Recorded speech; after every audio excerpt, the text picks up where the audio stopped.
కొణిదెల పవన్ కళ్యాణ్ అమ్మ కడుపున ఆఖరివాడిగా పుట్టిన అందరికీ మంచి చేయాలి, మేలు జరగాలి అనే విషయంలో ముందువాడుగా ఉంటాడు.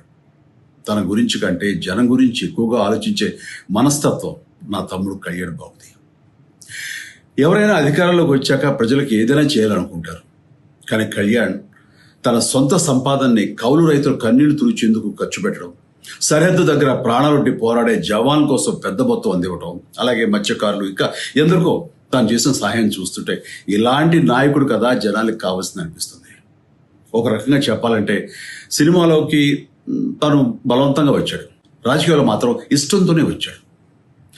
ఏ తల్లికైనా తన కొడుకు కష్టపడుతుంటే గుండె తరుక్కుపోతుంది. అలాగే ఏ అన్నకైనా తన తమ్ముడు అనవసరంగా మాటలు పడుతుంటే బాధ వేస్తుంది. అలా బాధపడుతున్న నా తల్లికి ఈ అన్నయ్యగా ఒక మాట చెప్పాను. నీ కొడుకు ఎంతో మంది తల్లుల కోసం, వాళ్ళ బిడ్డల భవిష్యత్తు కోసం